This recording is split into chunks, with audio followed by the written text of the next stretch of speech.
with adult beverages, but it's just one of the people want to be down there and be with it.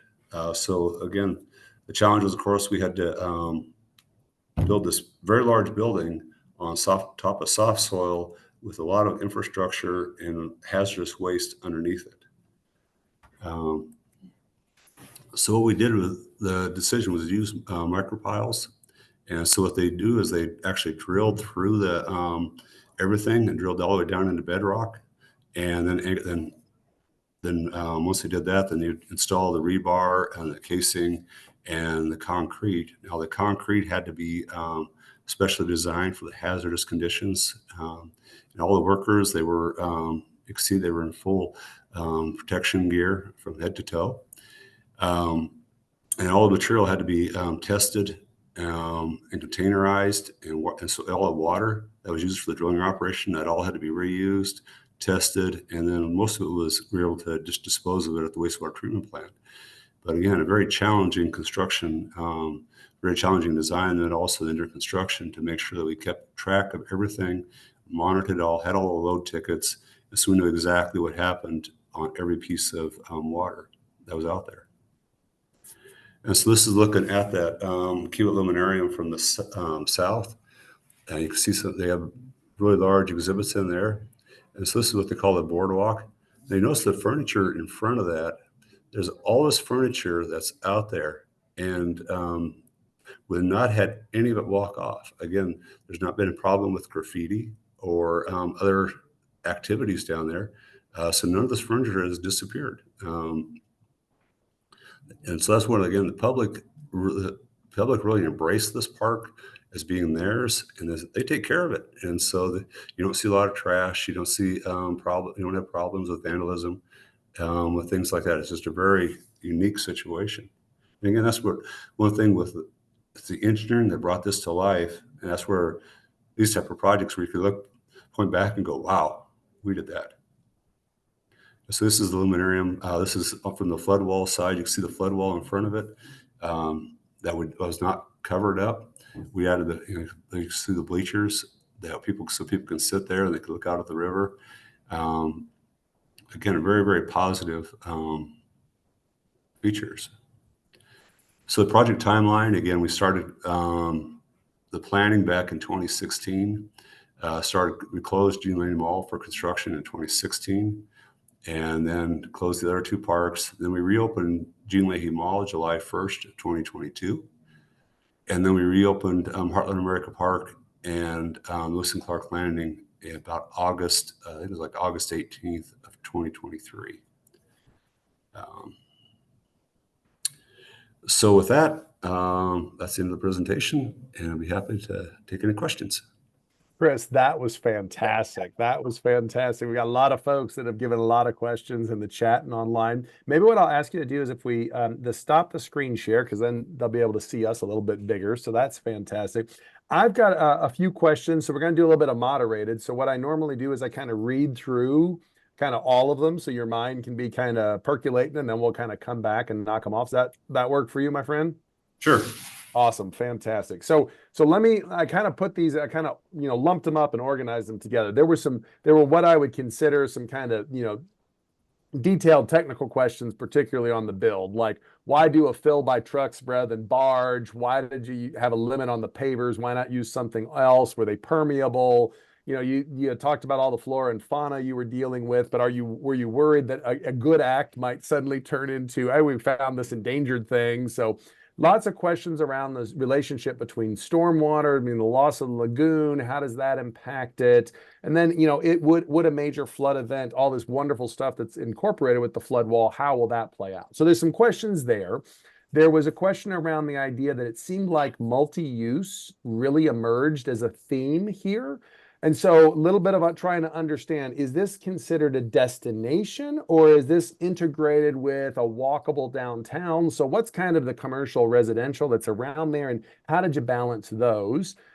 We love that technical term, kick-ass light show, fantastic. But it did bring to light the question of the funding, right? So how was the overall funding? But it seemed like also that some of this private funding and some of these corporation funding also played a really important role. So how do engineers address some of that?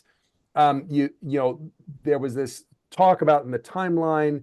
So how did COVID play into actually being a help? Because it's like it looked like the planning people are there without masks. Then you said the social media worked so well. But it seemed like you were ramping up all your social media right when everybody was going into bunker mode during COVID. So, was that a unique aspect of this or something else?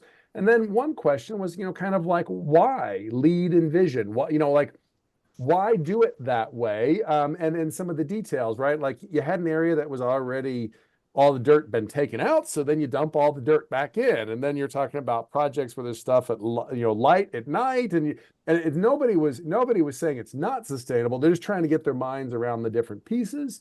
And then the last one here was that it's awesome that you emphasize the importance of engineering. And so we'll end up probably concluding with what are some of the skills that engineers, particularly students or emerging professionals, would cultivate to be able to do some of these projects. So you can tell we got a lot to unpack in this discussion. Okay. So let me hit you with some of the more like kind of boom, boom, boom engineering technical ones. So the fill, why truck rather than barge? The Missouri River in this area isn't used very much for barge traffic. The just the Corps of Engineers, actually the only barge traffic we see on the Missouri River is the Corps using barges to haul riprap up to reinforce things. Okay. But there's really not much barge traffic. There was no way to offload it as well. Makes sense. Pavers, you talked about temperature sensitivity. People are curious about permeability. I mean, certainly we have figured out how to do paving at all kinds of places. So why was that particularly a limitation here in this one? What they wanted to, we did look at permeable pavers, and that was discussed quite extensively. But one thing came back to there was resiliency, and because again, with Omaha areas, we have the really cold and we have the hot, and so a lot of the problems with permeable pavers that some people have had is the freeze thaw cycle and actually the paver is breaking down, and so it was one of those. And then also you have to be able to do snow removal and things like that. So Wow. some people have tried permeable pavers in the Omaha area. It's really hasn't worked as well as people had hoped it would. Mhm. And so it was we wanted to make sure that it was what they did was resilient, that they could be sure that it would hold up to snow plows and everything else. Makes sense. Makes sense. So you're doing all this great stuff. Like, hey, let's get the turtles out. Let's, like be good to flora and fauna. Let's not destroy these plants and all. But, it's kind of like, the hand of the dog that bites you when you feed it the wrong way, right? Like, so it's almost like you were looking to try to find something endangered to run into to slow up the whole. So how do you balance that doing the right thing, but also doing the right thing for your client and your timeline and your cost? How do you strike that balance in doing these kind of sustainability projects? A lot of it has to do with just being very deliberate about it. So, we had to get the core permits and everything else. And so there was there are bald eagle nests in the area. So we had to do that survey every year during construction, before construction. There's also wetlands, riverward of the flood wall in Heartland of America Park. And so we did all of our due diligence to carve those out and protect them. And then, like with the birds, we have a gal on our staff that her specialty is taking care of birds and things like that. And so it was one of those as we wrote some of the things in the specs, but there's also timelines. And so like with the tree removal, we actually took down all the trees in Gene Leahy Mall before the nesting season. So we met that criteria. And we just put it all in place for our client and wrote it into the specs. But we also, in the planning of it, we told them, hey, here's what's going to hit you if you try, this is when you need to have all the trees down and out of the way so you don't have birds nesting, because if you do have a nest there, that's going to stop construction. And there's big fines that could be levied on that. We've had that here in Omaha. And so it's more of early on for the engineers responsible for telling their client, here's what you have to look out for, and then planning for it instead of, surprise type deal. Ounce of prevention, ounce of prevention. I love the Exactly. intentionality of your planning. Yeah, that's good. Yeah, but even like with Heartland America Park, we had all those, people throwing those goldfish in there. And so we were going to close off a third of the lake and build a cofferdam through it and all this other stuff. Well, what we did was we actually worked with the contractor, and was able to, he shocked the lake, didn't kill the fish, then he netted all the fish and put them over into the other side. And so again, we wrote that right into the contract documents. I love it. I love it. No, it sounds like it's incredible detail to it, being very, very intentional. It's almost like equating, like when folks like how to be sustainable, just be intentional and do the right thing as best you can, right? So it's really, I love the practicality of it. Pivoting a little bit, the water aspect of this, right? So stormwater, loss of lagoon, mass balance on what was going on there, storm events, Missouri River flood wall. So help us understand a little bit about how you addressed water with this site. Combined So sewers, paver, all that kind of, yeah. yeah. So it was one of those is that we had to, like, for the water quality, because this is the city of Omaha considered this a new development. Mhm. And so you have to meet the pre and post, your post construction has to meet the pre runoff requirements, which is why we put in the bioswales. And then whatever you do have has to meet the water quality requirements. We had bioswales. Some places we couldn't do that, so we used hydrodynamic separators. But we were the whole thing is that the sewer system in Omaha, it wasn't, when it was built back in the 1800s, it wasn't planned for all the development that's there right now. And so we had to be very careful that we did not overload that system. And so we were very careful on how we designed it and designed our systems so we did not overload that system. Now, with respect to the flood wall, yes, there are improvements riverward of the flood wall, but we actually designed everything so that it can take a flood. And so essentially they could have a flood at the top of that flood wall, and all they would have to do is hose off the bleachers, and those would be fine. They're designed to withstand the flood. Now the volleyball, which would take the volleyball and the urban beach, it would take essentially about a 300-year flood event to get water over the top of that. Okay. And so it was one of those is that it just works out that it takes a very large event that is not likely to occur. And so if it does happen, they said, well, in that case, we'll just excavate all the sand and replace it. Makes sense. Makes sense. Yeah. So it would only be affected by something catastrophic anyway. So, okay. Yeah, it's one of those, if we had that large of a flood event, there'd be a lot of other problems. Right. No, I get it. So multi-use seemed to emerge as a theme, right? Like, hey, if it's only this lagoon, it's a nice nature walk, but then there's all the other things. So help us understand a little bit more the bigger picture of the site, right? You mentioned public transport, you mentioned parking, but give us a feel. Is this a mindset of a destination, or is this a mindset of an integration with a mixed use downtown residential commercial space? I mean, what's the flavor there? Both. Okay. Great. Good answer. It really was. And that was, again,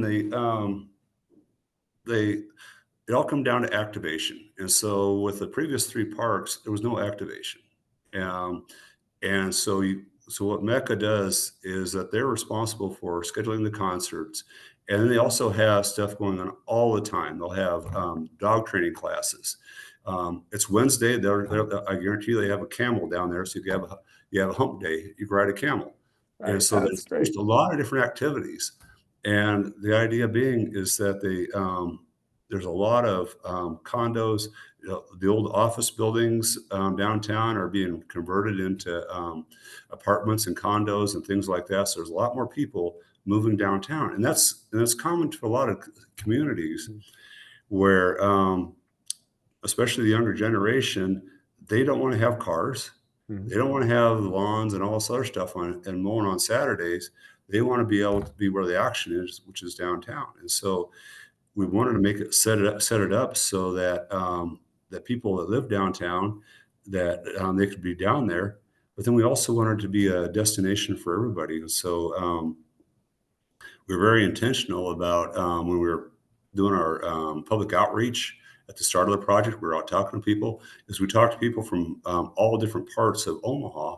and invite them to make sure that they felt welcome coming in downtown, that it wasn't just, this is downtown area, but people from West Omaha, North and South, they all could come down and all be active.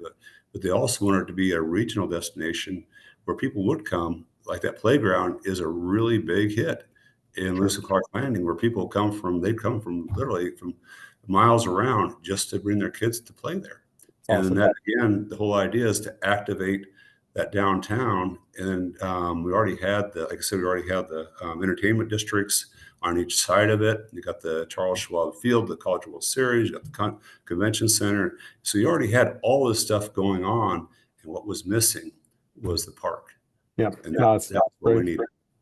So you use that really technical term, kick-ass light show. I really appreciated that one, right? But one of the things that it helped to highlight was the the question of funding, right? So okay, so there's the capital to be able to do this, any acquisitions you needed, and and then any builds, and it looks like you had a mix of public and some private, and but then also there's the O&M, and there's like it all looks great, but 5 years from now it won't look as great, or 10 years from now it won't look as great. So help us understand, how was this funded in terms of upfront, and then how is it going to be maintained and operated over time, and what's that cost structure look like in a nutshell? We don't necessarily need every last detail, but help us understand it. Okay, so there's two parts. So the Kiewit Luminarium, that was about $100 million for that alone. And that was that was again all raised by philanthropic, mostly the Kiewit Corporation. The rest of the park was about $375 million, of which $50 million was by the city, and that was just through their general counts. I don't know the details of that one, but then the other $325 million was just by donors. Omaha is blessed with a very philanthropic donor community, and so we have like Berkshire Hathaway and all this other stuff. So there's just a lot of the donors all stepped forward. There's all different foundations here, and they all stepped forward and made it happen. And then then like I said, that light show, that was another $50 million on top of it. Wow. That was one donor that said, "This is what I want to happen." And that's awesome. Yeah, and the great part about it was we got that all, we got it all done and integrated in it. But that light show is just phenomenal. So have you done, just a quick follow-up question, have you done any economic evaluation to see if that kind of investment will yield? Because I mean, of course, obviously, in terms of triple bottom line, people, planet, prosperity, it will yield for planet and people a lot, right? But is there any calculation done? Has it increased revenues? Has it increased relative to the tax base? Has it increased property? In other words, if another place came up with, hey, let's come up with a $500 million investment to do this because we're going to put this in, would they get it back in 20 years? Or is any sense of that? Yeah. I guess also, just going back to the previous question, is that there is an endowment of things like, so that they do have money in place for taking care of that. So that's also set up separately. Okay. But going back to so as far as getting the money back, what this was modeled after was Clyde Warren Park in Dallas. Okay. And if you're not familiar with that one, they put a cap over the top of the interstate, made a park, which is essentially about half the size of Gene Leahy Mall. Okay. And that spurred over $1 billion in investment in downtown Dallas. Okay. Because people want to be back. They want to be back. And in Omaha, it's doing the exact same thing, where there's new headquarters being built right next to it. That Hines development, that's like 1,000 residential units that started because of this project. And there's already talk of another headquarters that's going to be constructed right next to the park. And then Hines already has another one. So yes, it is spurring the downtown development. So it's doing exactly what we anticipated as far as getting people re-engaged and bringing development back into the downtown. Makes sense. So why lead, envision, or like, in other words, like why do this? It's the motivation question, right? Like somebody decided, hey, let's go do this. Now, maybe in your case, it was because some philanthropic sources and an ambitious mayor political system said this is the right thing to do. And maybe that's the simple answer.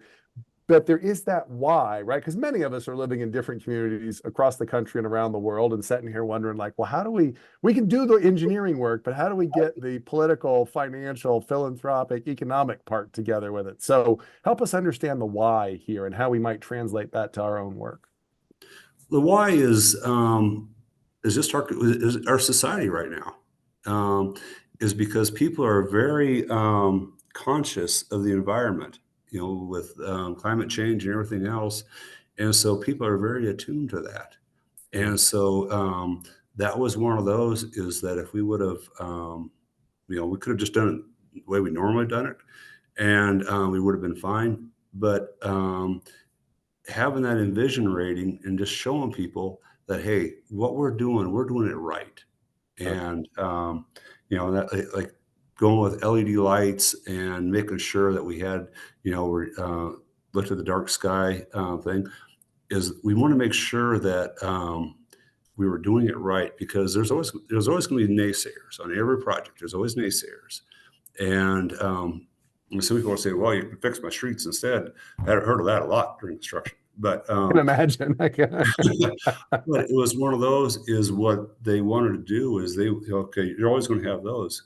But if you go out to the public and you say, hey, we're doing this project right, we're keeping it sustainable, and because we're conscious of the environment, that's a very strong selling point to people. And people, once they hear that, they embrace it. They go, oh yeah, great, glad to hear it. Because people just naturally, they want to take care of things, and that they gravitate to that. And so the why, it was number one, it's a great selling point, but it is just the right thing to do. Perfect. No, I appreciate the candor and the transparency of the answer. So, were there any particular things?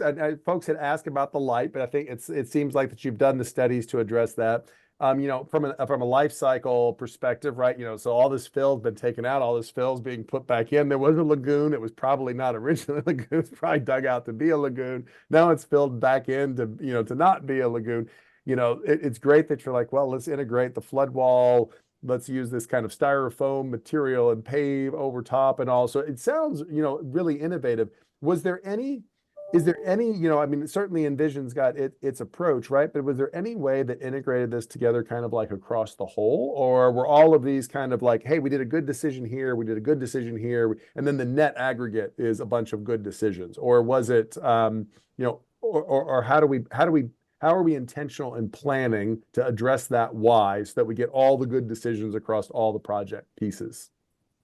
Well, that again again, it comes back to the intentional, and it was written into our scope that they wanted to be sustainable, and they wanted to go after an Envision certification.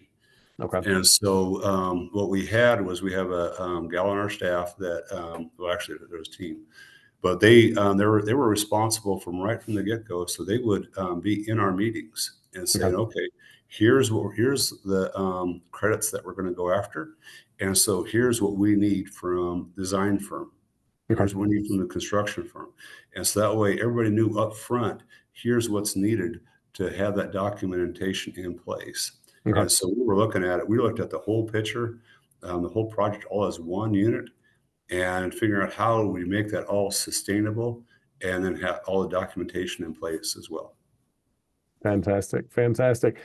Just a couple of more, right? So relative to COVID and the social media, you said, hey, social media works really well, but I was also looking at your timeline. So it got me thinking, I'm like, oh, wait, that was right when everybody like had to be inside or wasn't going and doing a whole lot anyway. So they probably were really excited to watch your webcams of a little bit of construction, right? So I don't know. Did that play into, because I mean, it's amazing, right? Because you overlapped with getting this done, right? During a time when expenses of construction materials, went through the roof. The cost of money changed dramatically. You're planning in 2016 and the cost of money versus what you were seeing in 2022, big changes. So, how did that work? Were there some unique aspects of the timing of this project and what we all experienced? And was any of those unique things particularly challenging or actually helped you in some ways?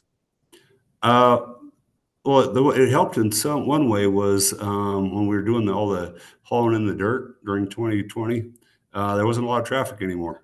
So makes sense. So safety wasn't a problem. It wasn't as big a problem. Yeah, the traffic control wasn't as big of an issue. But on the downside of that is that there was a residence. It's called the Greenhouse, which was right in the middle of Gene Leahy Mall, and there was residents there. Well, they couldn't go anywhere, and so I got a lot of calls from people, because we're doing construction, and the decision was made: we're going to keep going. During all through COVID, and so. The design team, now people from like OJB, they're actually out of San Diego. They stopped coming, and we started doing everything by Zoom. But the HDR core team, we just stayed in the office and just kept working. And we had we had all the COVID protocols in place, but then we also had our regular meetings with Kiewit, Mecca, and everything else. We all just kept all that going. And the contractors, we kept following all the COVID protocols. But it was just one of those, is that this was too important of a project just to shut down. Sure. Now that like I said, the materials supply became a very, very big issue because of shortages, especially electrical material. But then also some of the challenges, because like one of the late additions was a art feature in Gene Leahy Mall. That was actually, the artist is out of England, and it was manufactured in Denmark. And to try to get that shipped right from the middle of COVID and have it installed on time. It was Wow. I can only imagine what that was like. We couldn't find toilet paper, and you're trying to move a piece of artwork halfway around the world. So pretty much. That must have made for some interesting phone calls, I'm sure. So you right out of the get-go said, and this will be kind of our last question, but you right out of the get-go said that this is the importance of an emphasis on engineering, and clearly that came through. So we've got students, we've got emerging professionals, we got folks that are always looking for ways to grow themselves. So what would be some skills that you would suggest that engineers cultivate to be able to take on challenging projects like this, whether it's a piece, or whether it's managing a larger segment, or then ultimately trying to be able to bring something this complex together and deliver on cost and on time and meeting all the not just normal criteria, but extra criteria on top. So what are the skills that folks can acquire? Well, it's one of those, is that literally HDR alone, we had 350 people work on this project. But what I would encourage young people to do, and what I tell them is, go with what, if it's one of those, is that you're very focused on one area and that's what you really like, is like, your geotech, you really like foundations, and that's what you really want to do, then do that. But I'm a broad civil. And so like we talked about at the beginning, I've done sewers, water, railroads, downtown paving, and everything else. I've done it all. And so I always encourage people is be as broad as possible in your career. Don't limit yourself to one area. Be as broad as possible, because that's going to give you the skill set. So it's one of those, is that if you have one sector, like when the housing sector dropped in 2008, well, I just kept right on designing sewers, so it wasn't that big. I've always kept busy in my career. So I always encourage people, be very broad and be very interested in other things. So don't just, if you have a chance, study other areas of, and ask questions why. So that's what I always encourage, is to be as broad as possible. And then the other part is just be listening to what your clients tell you, and just be paying attention to what's going on in the area, because it's very easy just to ignore all that noise that's going on in the background. But take time to sit downtown at a bar and listen to what people are saying, or in the coffee shops or whatever, and find out what's going on and what's pressing their buttons. And the biggest part is just listening to people, because that's what we did at the very start, is just listen to what the community wanted. And that then translated into a very successful park. So that's what the biggest part is listening. Chris, it's awesome. It's awesome. I'm so grateful to you. Congratulations to you and HDR on being the 2024 Grand Prize in Environmental Sustainability. It was awesome to celebrate that with you And for everybody, please do enjoy your Juneteenth holiday. Chris, I really appreciate you taking some time out on a holiday to have a webinar. And we have this, of course, recorded, and we'll be bugging you for some slides and things like that. I got more questions that I didn't get to, but hopefully I got people's moderated questions as well as could be. Chris, thank you so much. Really appreciate you being here. Marissa, we'll turn it back over to you. Okay, thanks everyone for all your questions, and thank you to Chris for sharing your knowledge with us today.